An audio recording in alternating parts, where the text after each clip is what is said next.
This is SportsCenter. I'm Christine Lisi. National League playoff race comes down to today's Mets-Braves doubleheader. Game 1 on ESPN2. Atlanta leading New York 3-0 bottom 7. If they split, they claim the remaining 2 NL wildcard spots, and Arizona's out. If there's a sweep, the winner and the Diamondbacks claim those spots. NBA Global Ambassador and Basketball Hall of Famer Dikembe Mutombo has died at the age of 58 from brain cancer. He was one of the most accomplished internationally born players in NBA history. After his 18-year playing career, Mutombo worked extensively for charitable and humanitarian causes. First Take host, Stephen A. Smith. No matter what you know about him as a basketball player, he was an even better human being. Always was about giving, always was about helping Republic of Congo, along with being a humanitarian for the world. His heart was just huge. It was big. One of the most beautiful, beautiful human beings I've ever known. NFL, the Patriots are not considering a change at quarterback to rookie Drake May. They are staying with Jacoby Brissett as their starter. Hey, it's your resident Super Bowl champ, Chris Candy. Coming up Tuesday, the Bears are sitting at 500, so all good in Chicago, right? I'll tell you why I have cause for concern. It's Unsportsmanlike, 6 a.m. Eastern, right here on ESPN Radio, ESPN2, and ESPNU. Now, The Hunt Palmer Show. Yes! I feel like I've been waiting for this my entire life. You're listening to The Hunt Palmer Show on 104.5 ESPN, Baton Rouge. Jolly good fun. Jolly good. Locking down the middle of the day. America's favorite daytime fun show. Live from the Mercedes-Benz of Baton Rouge studio. This is Hunt Palmer. Number 2, Monday edition of the Hunt Palmer Show, presented by Gulf Coast Office Products, GCOPnet.com, GCOPnet.com. All your printing, scanning, copying needs, Gulf Coast Office Products. Shout out to our guy, Trey Beal. Fantastic people to work for. Any line of work that you're in, they've got clients in that vertical, and they can help you with your printing, scanning, copying needs. It's Gulf Coast Office Products. All right, Friday, at the top of hour number 2, I always pick the SEC games against the spread. And they're on record for everyone to see and enjoy, ridicule, celebrate, whatever the case may be. And I entered the weekend at 23-25 on the season, 2 games under 500. And Beck, you'll recall that I said on Friday, like, I am seeing this board so clearly. Well, actually, I love it. Actually, we have that if you want to listen to it real quick. Let's hear what I have to say. Beck, I'm telling you, I think this is going to be a 5-0 week for me. Oh, yeah? I see the board so clearly this week. It is truly unbelievable. So that's the confidence that and I don't say that every week. No, you don't. I really saw it. I mean, I was looking at it, I was going, man, I got the picks this week. I know this league.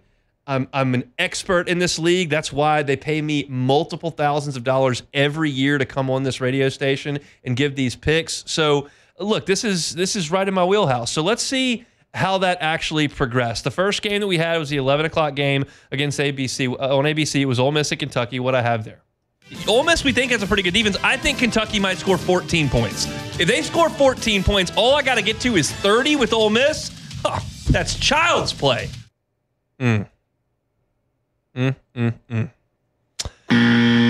Yeah, Kentucky scored 20, not 14, and Ole Miss did not get to 30. They scored 17 points. So that was a loser there. So the second game was Oklahoma at Auburn. This was my lock of the year.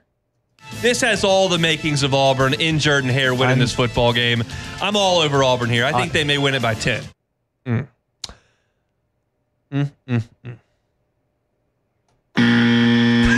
Thanks for that.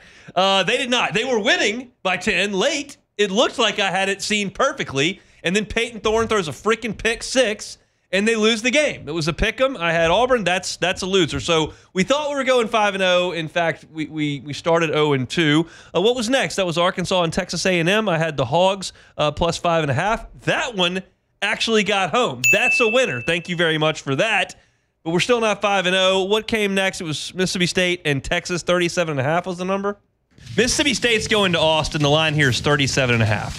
How in the world am I supposed to take Mississippi State in a football game? Much less against Texas. Because they're getting 37.5 points? They could have got 37.5 against the freaking Toledo and it wouldn't have mattered. I will say I tried to warn you, Hunt. I said it at the end of the segment. I was like, I don't know. I just have a feeling for some reason. I just don't think Mississippi State's going to get beat by 38 points. And they didn't. They didn't. It was 35-13, so that's a loser. So we're 1-3 at that point. We said we were going to go 5-0. Did I get the nightcap right? Georgia and Alabama. Bama was catching 1 point there.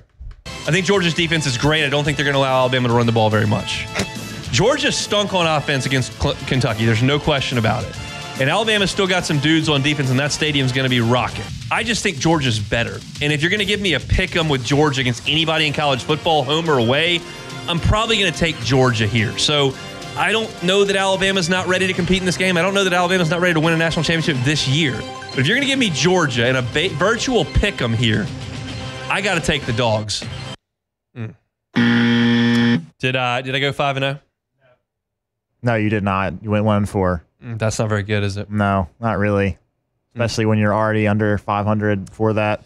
Yeah, well, that's a tough scene. People always say, I mean, why don't you gamble, huh? Why don't you bet on sports? And I go, because I can't beat Vegas. Well, I already know that. You know that. Okay, but here's the thing. Actually, when you think about it, you've done so poorly that maybe if you just choose the opposite of what you think you should choose, then maybe you'll win. That doesn't work like that. It's not Costanza season where it's opposite day. It's opposite and look, day. I was 2 games over 500 last year. Right now, we're looking at 5 games under 500. Yeah, we're 24 and 29.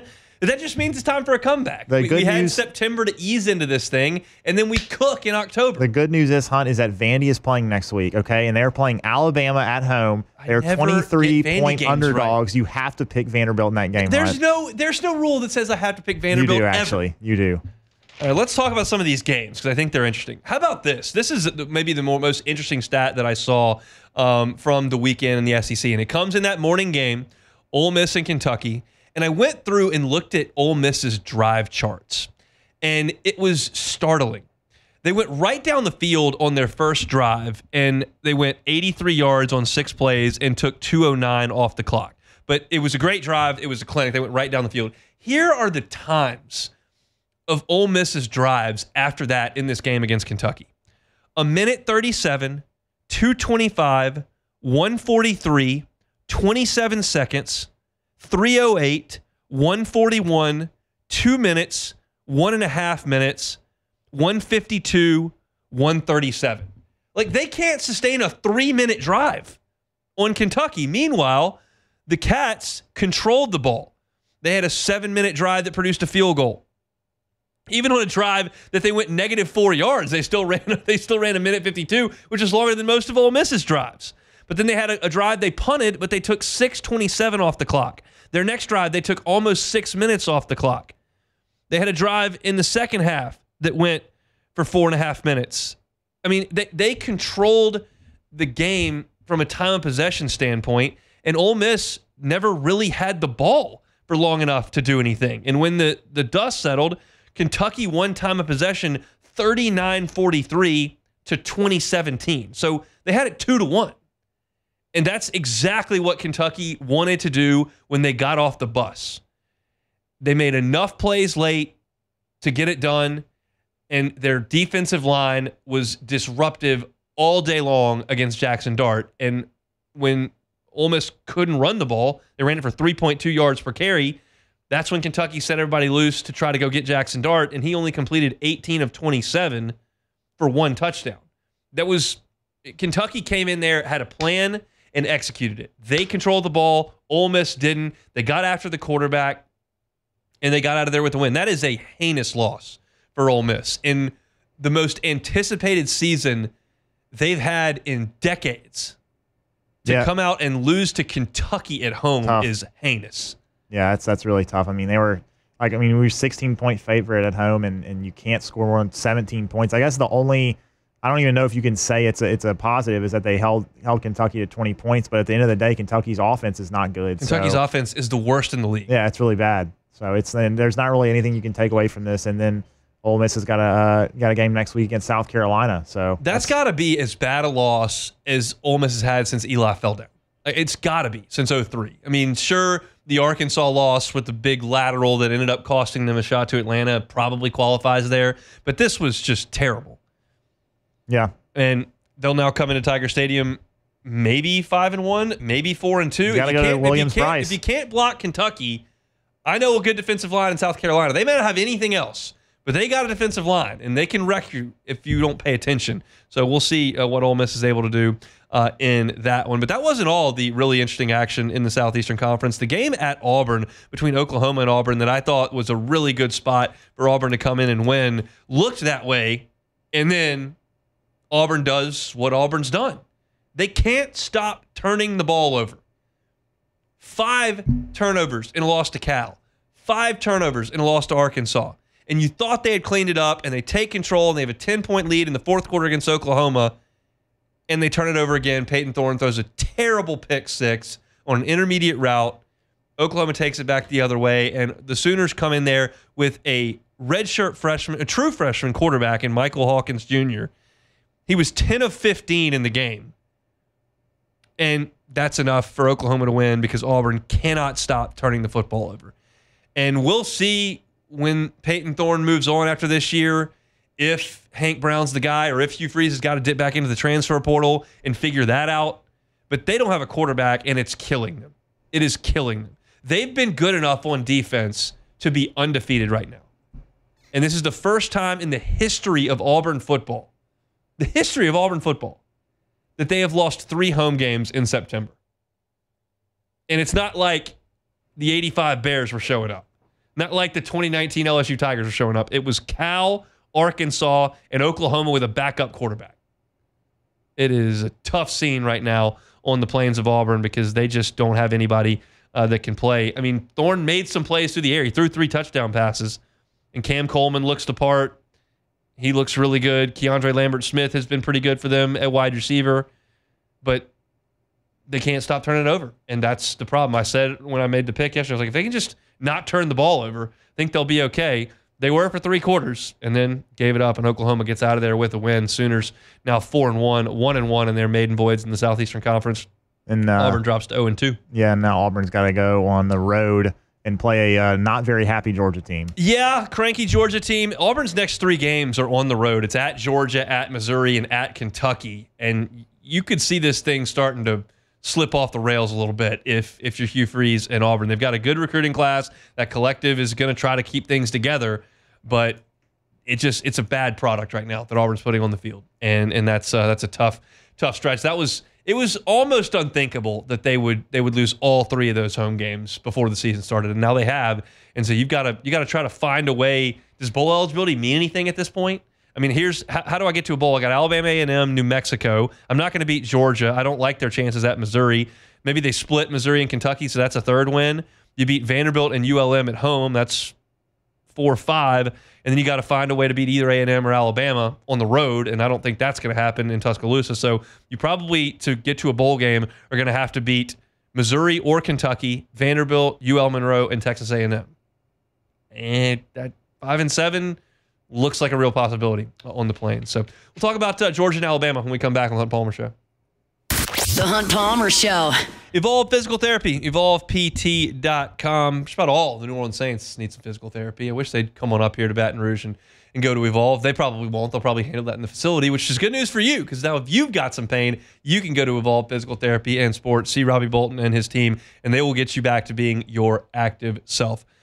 Rehabilitation needs to be hands-on, and that's what you're going to get from the folks at Evolve Physical Therapy. A physical therapist is going to be with you from the time you walk in to the time you leave. They're going to be monitoring your progress, and they're going to make sure you get back to being your active self. That can be a youth athlete, can be somebody middle-aged, can be somebody that's aging, but wants to get back out on the golf course, wants to get back to walking or running every day, just wants to get rid of that pain that's part of your life, whether it's been an accident, whether it's been sleeping wrong, whether you're not even sure where the pain came from. Evolve Physical Therapy and Sports can help you with all of that. They're on Starring near Highland Road. Check out the website. It's evolvept.com. Evolve Physical Therapy and Sports. evolvept.com. This is the Hunt Palmer Show, brought to you by Gulf Coast Office Products.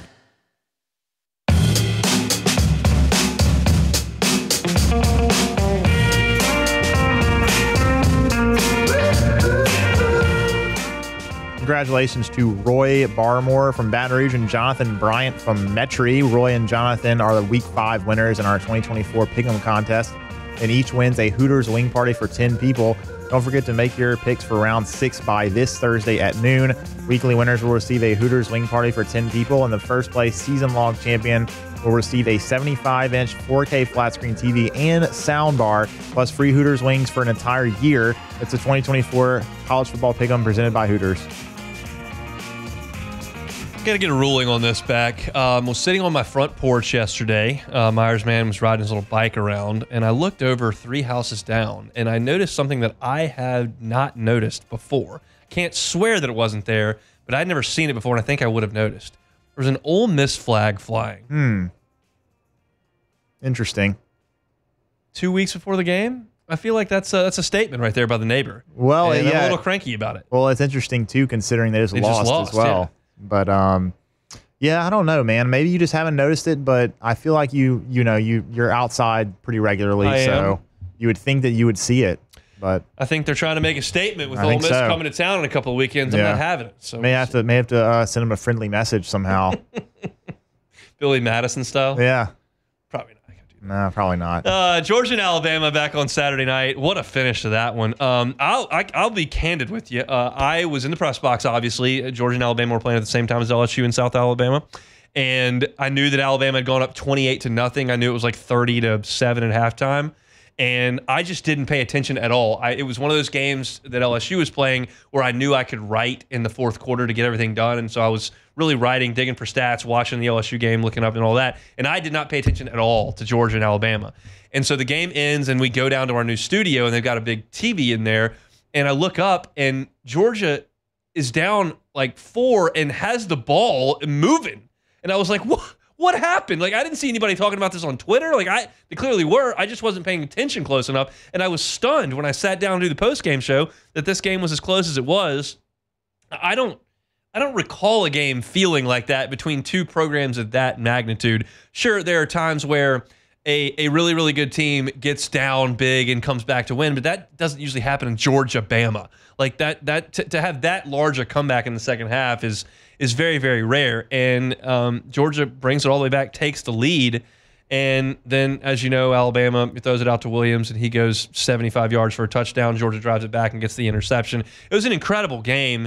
And I think the biggest takeaway from me with the game is that you can no longer even attempt to suggest that Jalen Milroe is some sort of hindrance to Alabama because he, quote-unquote, can't throw that. Like, and this is hand up. This is from a guy who last year said, watching Jalen Milroe play, that Alabama has the worst quarterback in the SEC. I said that on this show in September last year. Hand up. He's now a real problem for defensive coordinators because, I mean, he was running all over the place in the first half. He ended up with 117 yards on 16 carries, and that surprised me because Kirby has the dudes to try to make that stop. Like, he's got linebackers that can run, safeties that can run, guys that can spy Jalen Milroe and try to take away the quarterback run.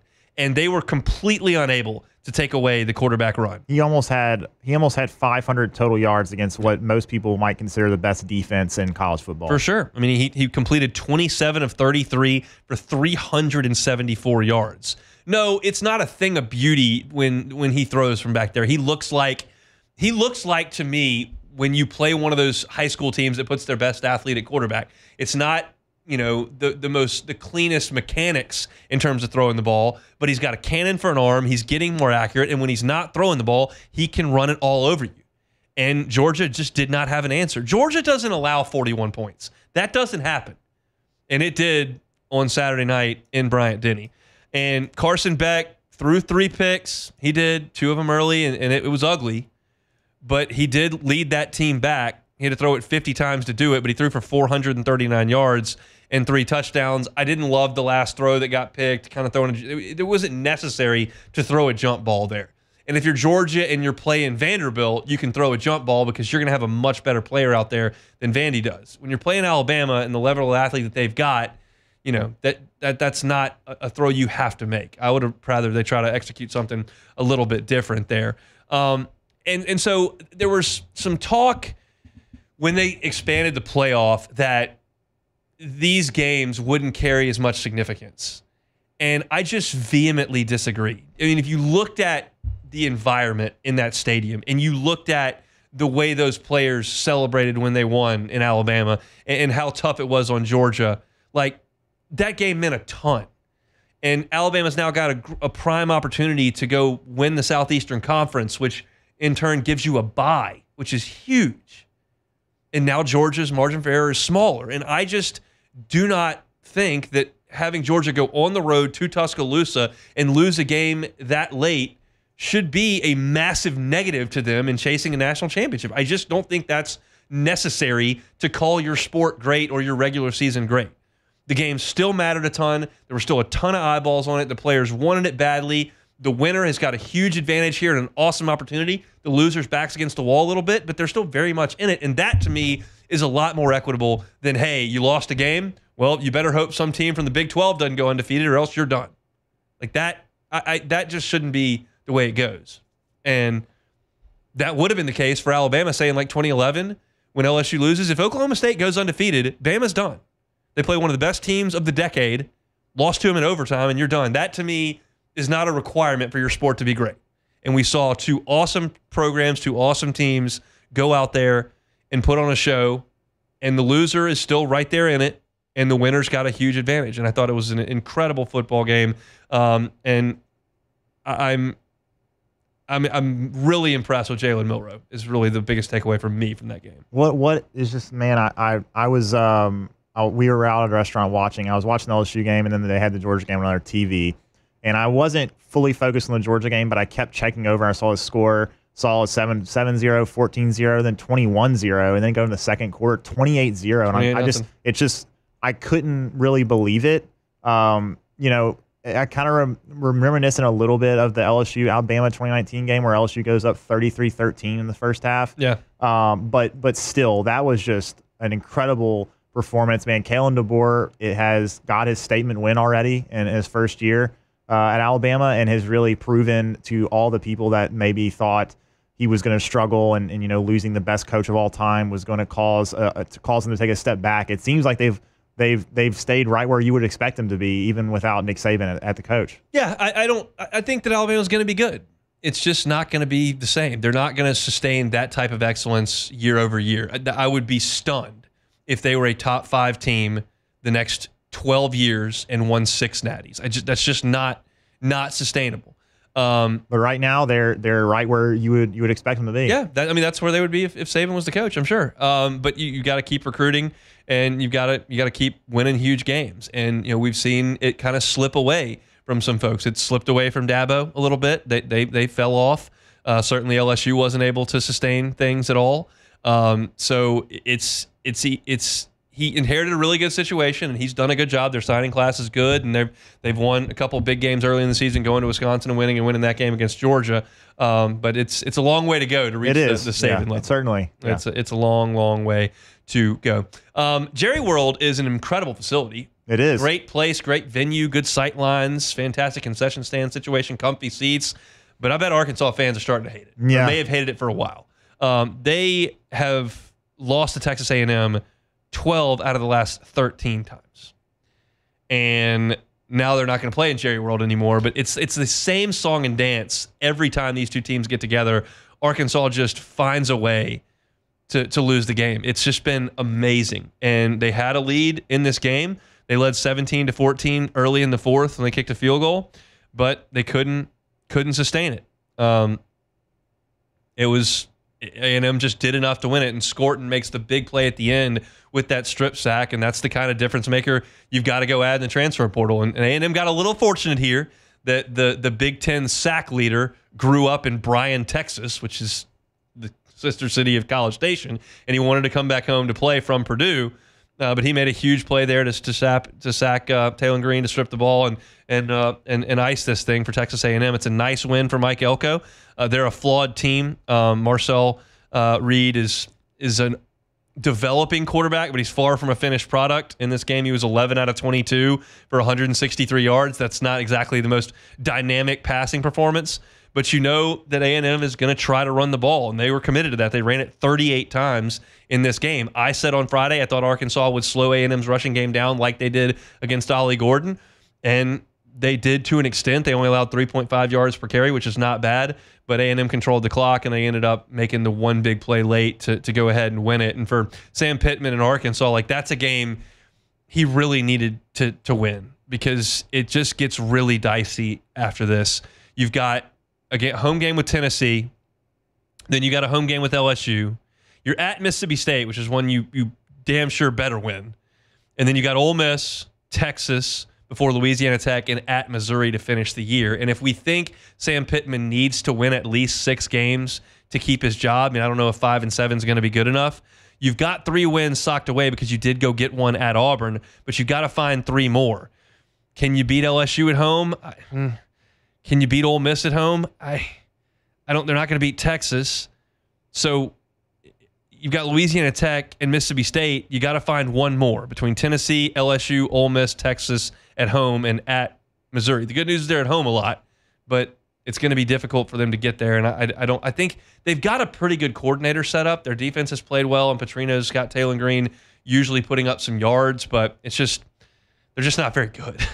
That showed itself in the game at Jerry World. I don't have a lot on Texas and Mississippi State. Obviously, the Longhorns kind of slept walk through that one, and Arch had a bunch of yards, and they pulled away and beat a terrible Mississippi State team at the end. But it was a really, really good day of watching football around the SEC, highlighted, obviously, by Alabama and that win over Georgia. So we'll talk everything in college football with Denton Day. Plus, he's a big Commanders fan. Jaden's putting up sick numbers. We'll talk all that with Denton Day coming up next. The Hunt Palmer Show.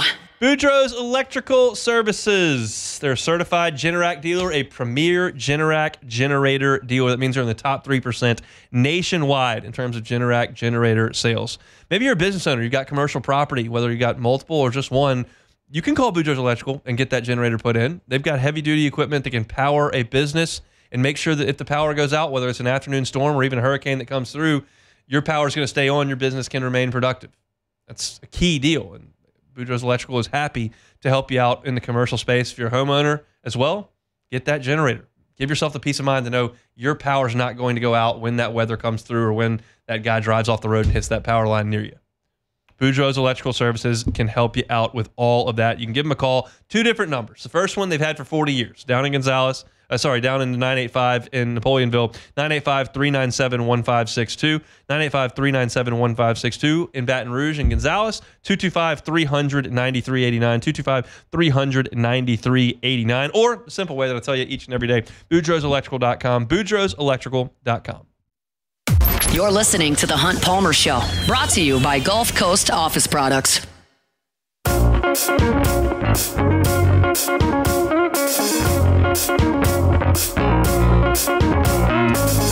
Bottom of hour number 2, Monday edition of The Hunt Palmer Show, presented by Gulf Coast Office Products. Each and every week we go to our nation's capital, chat with our guy, Denton Day, all things college football, hosts College Football Overtime for SiriusXM.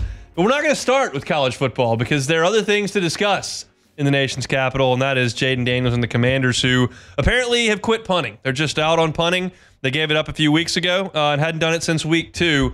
How are the vibes in D.C., Denton?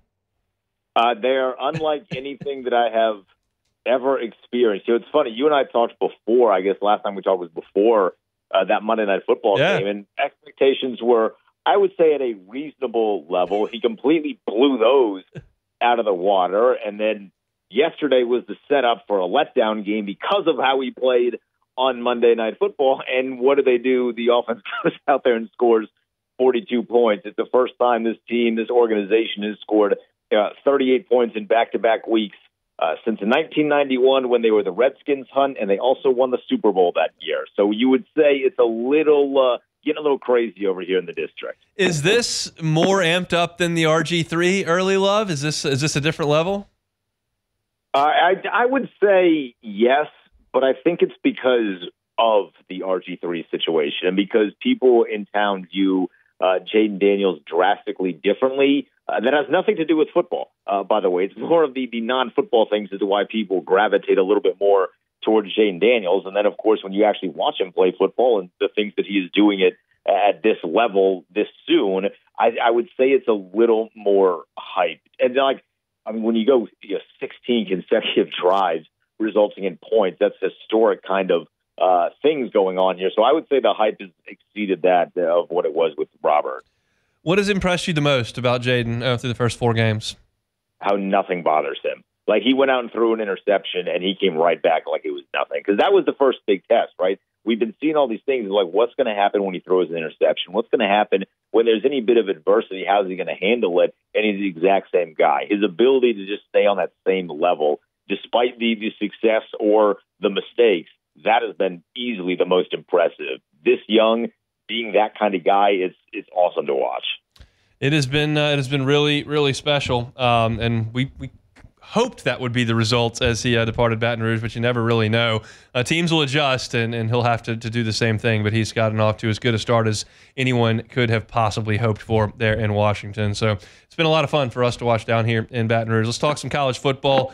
Your biggest takeaway from Alabama and Georgia is it was an instant classic for sure. It was an instant classic. The biggest takeaway is that Kalen DeBoer is right for that job, right? Like, not that I really doubted he was right for the job, but filling in for a guy like Nick Saban, and your first SEC test is going to be against the now big bad dogs of the SEC in Georgia. And the way they started that game, like, you could nitpick a little bit and say, well, they did kind of blow a 28-0 lead, and that's totally fair, but punching Georgia in the mouth the way that they did, that validated all of the thoughts and reasonings as to why they went out and got Kalen DeBoer. I was really impressed with the way they handled it. And then this 17-year-old is insane. I mean, Ryan Williams should be doing earth science homework, and he's catching one of the best touchdowns that we've seen all season, going for 177 on the dome of one of the best defensive teams that we've seen in the past couple of years, just the program in Georgia itself, right? So that was a really impressive win for Alabama, and I would imagine that those of you that are in that SEC area are kind of rolling your eyes. Like, we thought with Saban getting out of here, they would fall off the mountaintop, and it seems like at least in the first 4 weeks that is not going to happen. Did you learn anything about Georgia in the game on Saturday night? I thought the way they fought back was really, really impressive, but unfortunately, the thing that I probably learned the most was that Carson Beck he's a good quarterback. He's not great, and he's certainly not a superstar. There was a lot of hype with him coming into this year, and I think a lot of that was just because, one, there weren't a lot of great quarterbacks as you looked at the college football landscape prior to the year starting, and then two, he's surrounded by a lot of talent in Georgia, so you naturally going to think of him maybe a little more highly than you should. I think he's a good quarterback. I don't think he's Stetson Bennett. I don't think he's some of the guys that Georgia's had there. I don't know that he's going to go out there and win you a football game in a tough environment on the road. That's probably the biggest thing that I learned from that on their perspective.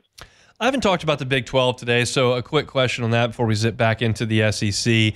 Arizona gets a big win at Utah. They're 1-0 in Big 12 play. Utah drops its first Big 12 game, and then you kind of feel like Oklahoma State may have eliminated itself with their second loss. They go on the road and get smoked by Kansas State 42 to 20, and K-State's now 1-1 in Big 12 play. Who do you like to win that conference? It was Oklahoma State at the beginning of the year, but I've been stunned. Maybe one of the biggest surprises this year, Hunt, has been that they can't run the ball, at least not the way that we expected them to run the football. I thought in the beginning of the game this weekend against Kansas State, Ollie Gordon was having the best start to a game that he's had, and then I don't know if they forgot to give him the ball after that or if Kansas State just made great adjustments. They can't run the football. So right now, this is Kansas State's conference, I think, to win, unless Cam Rising gets healthy. But Cam Rising, you could convince me that I'll see Bigfoot before I see Cam Rising play again. The way that this has been managed and handled and how we think he's going to play every single week and then he doesn't play every single week, it's been very, very odd. And you can kind of stun one or two people the first week with mini Zach Wilson, but as the season has progressed, as you have seen more and more of him, you see kind of, again, fine quarterback, not a great quarterback. He was 20 of 40. 20 of 40 against Arizona. They didn't put up any sort of real legitimate offense. So right now it's Kansas State's conference to win unless Cam Rising gets healthy.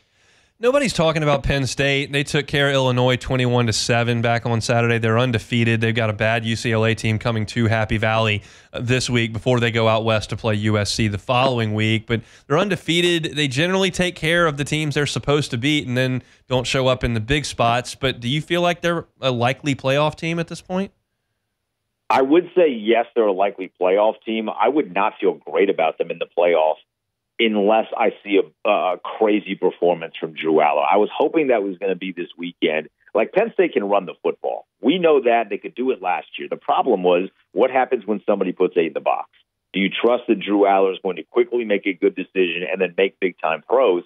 I was hoping we would see that this weekend because I do like Illinois. I think that's a very good quality team. Certainly not like your Ohio State or Oregon in that conference, but I think it's a quality team. And to see kind of more of the same of what we saw last year, which is we're not going to really have Drew Aller be the main factor as to why we're winning these games, was a tad bit alarming. Now, their schedule is a bit easier comparatively to what it's been the past couple of years, not having to play Michigan. They don't have to play Oregon either. But when they go on the road to USC in 2 weeks, that's going to be a big test. Again, I want to see Drew Aller go out there, put up some impressive numbers, but more than anything, make some impressive throws against a good quality opponent. You're probably going to have to score to beat Southern Cal. That's just my guess from watching those guys. I don't know that you're going to be able to beat them 21-7 like you did Illinois. So we'll see. Back into the SEC. How bad a loss was that for Lane Kiffin at Ole Miss?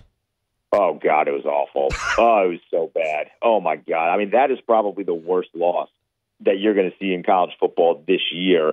It's not even that Kentucky, I don't think, is a bad team. I think their defense is actually really, really good. But it's that if you're Ole Miss, you were supposed to benefit the most from a lot of these changes with the 12-team playoff, with a slightly different way of scheduling in the SEC to where you're not just facing giant after giant every single week, but you have to beat Kentucky.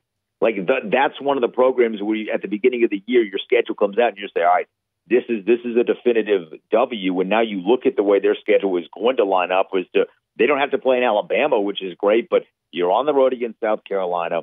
And then you're on the road against LSU, home against Oklahoma in back-to-back weeks. Oklahoma's, I mean, I guess they're okay. Their quarterback situation is still kind of yucky. But that was a game that you have to win because you can only take so many losses on your schedule, which means you probably have to beat LSU, Oklahoma, and Georgia the rest of the way here, which is a really tough spot to be in. You kind of wasted your mulligan, if you will, on Kentucky, and that was not a good thing for Lane Kiffin. Auburn opened the season with 5 straight home games, and they went 2-3. Are you surprised in Hugh Freeze's second year that they can't get out of neutral? Yes, a little bit. I have like a weird relationship with Hugh Freeze because he coached at my alma mater, Liberty, as that was kind of like his get back in the good graces of everybody, and we'll kind of forget about some of the stuff that was buried at Ole Miss and, hey, look how good of a coach I am. But them not being able to beat Oklahoma when Oklahoma did not have a trustworthy quarterback, and I thought Peyton Thorne played okay, but it is very stunning to me that Hugh Freeze, who was able to find a quarterback in Malik Willis at Liberty, cannot find a quarterback at Auburn. Liberty's a nice program. They don't have the resources of Auburn. So the fact that he cannot find a quarterback is stunning. And if you're going to keep trotting Peyton Thorne out there, you're going to keep trotting out or getting, rather, the results that you got this weekend and the other 4 home games that they had to start the season. Didn't always enjoy our chats. Thanks, man. We'll talk next week. Appreciate it, man. He's Denton Day, Sirius XM, college football overtime. Always talk a little Jaden Daniels with him as well. Things are going well in the nation's capital right this very minute. All right, we'll come back and close things out. It's a Monday edition of the Hunt Palmer Show. The Hunt Palmer Show. Audio Video Security Solutions, avssla.com is the website. Check out their Instagram. I tell you that every single day, but it's just got great information and great examples of the type of installations they can do at Audio Video Security Solutions. The Instagram handle is at @avss_BR. You can also find them online at avssla.com. If you're one of those folks, you've got some iffy Wi-Fi in the house, and sometimes you go to this room or that room and can't quite stream things the way you want on the television or get the internet you need on your phone. There's just spotty Wi-Fi, different places. Just boost the signal. Mesh Wi-Fi. Audio Video Security Solutions is happy to help you out with that. They do it all the time. If you're someone that works from home or you've got a guest room perhaps that doesn't stream as well because it's far away from them, no, just boost the Wi-Fi signal all over the house with Mesh Wi-Fi. That's something they're happy to help you out with at Audio Video Security Solutions. I'll tell you this, they're the People's Choice Award winner for the best vendor at the Parade of Homes earlier this year, and that's because they're awesome people. Mitchell Fisher and his team, they're a local company right there. The customer service is fantastic. We have experienced that in the Palmer House firsthand. This is Mitchell's sell. This is how you start the process. You call him on his cell phone. It's 225-439-7920. Again, 225-439-7920. It's Audio Video Security Solutions, AVSSLA.com. This is the Hunt Palmer Show, brought to you by Gulf Coast Office Products.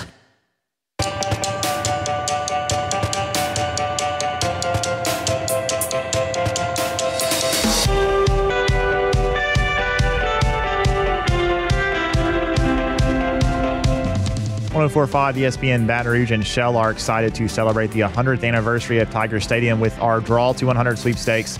We're giving you the opportunity to join in the VIP-style celebrations on October 12th for the Ole Miss game. Sign up today at 1045ESPN.com. We'll live stream the drawing on October 10th, and the 100th name drawn will win Stadium Club seats, sideline passes, and autographed memorabilia. It's the Draw to 100 sweepstakes presented by Shell, the rhythm of Louisiana. Absolutely electrifying postseason baseball right now in Atlanta, Georgia. The Mets and Braves playing two games that are being made up because of the hurricane that came through last week, and they weren't able to finish their series. The Mets have to win one of the two games to make the playoffs against Atlanta. The only way they don't is if they get swept. Well, they were down 3-0 entering the 8th inning, and the Mets put up a 6 spot in the 8th inning to take a 6-3 lead. Brandon Nimmo hit a huge home run into right field to kind of cap that and put the Mets up 6-3. Edwin Diaz comes in throwing 100 miles an hour, and the Braves knocked him around. And Ozzie Albies with 2 outs in the 9th inning, and the Braves trailing by 2 hits a 3-run double to give the Braves the lead in the bottom of the 8th inning. It is now 7-6. Atlanta. If the Braves can come out and close it in the bottom half, the Mets will have to win tonight in Atlanta to make the playoffs. Just incredible drama. And if you're a fan of Barstool Sports, you know who Frank the Tank is, he may break the internet if this doesn't go well in the next 5 hours. And I'm kind of hoping for that, because that content would be electrifying. You a Frank the Tank fan? Yeah, I'm a New Jersey Devils fan. So You're a what? New Jersey Devils hockey team. How long have you been on this show? Maybe 2 years. I'm pretty sure I've mentioned it before. I'm pretty sure you haven't. No, I have. If you were a fake New Jersey No, Devils you know what? fan. No, you know what? I have, because we've talked about Frank the Tank before, and I have mentioned how I'm also a Devils fan. And I'm not a fake fan either way. Fan? Because me and my brother used to play. There was so you remember the NFL Blitz game? Yeah. There was an NHL equivalent. hits. Yes, we played that whenever we were like 10 years old, and we always played the Devils because they were really good. And we fought, and so I've been a fan of them ever since then. Can you name 3 New Jersey Devils right now? Jack Hughes and his brother Luke Hughes. Luke Hughes, one of the best defenders in the NHL, and then they've got their backup center is also really good. But we don't know his name. No, I do. It's just taking me a second. It's just to think taking about a second.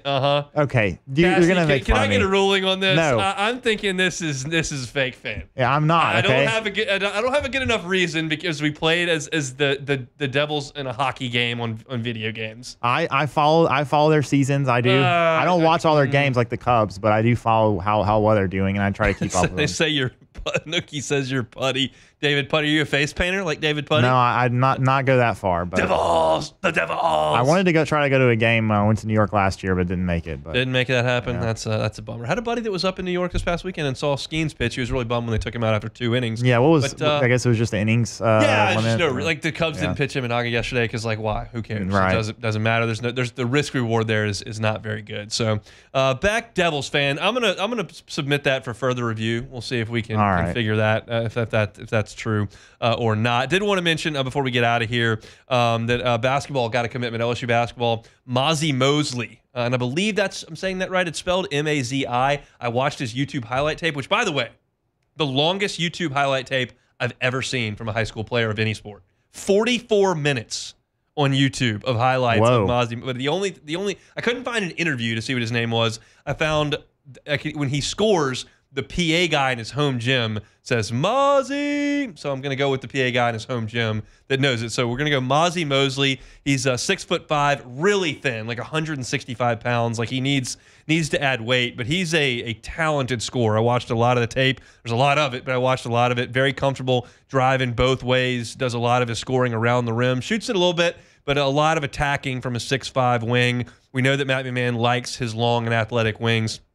Tyrell Ward was in his first class here. Victorious Miller absolutely fits that bill on this team as a freshman, and Mosley is the second commitment in this class. He joins Matt Gilhool, who's a big 6'10", kind of long stretch 4 type player.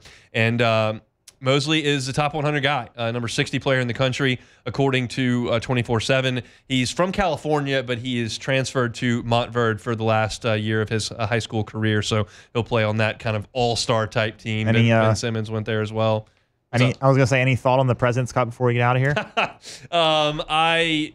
I mean, I'm glad that the USA won. Right. I think it got a little closer than we thought it was going to after they whitewashed them 5-0 back on Thursday.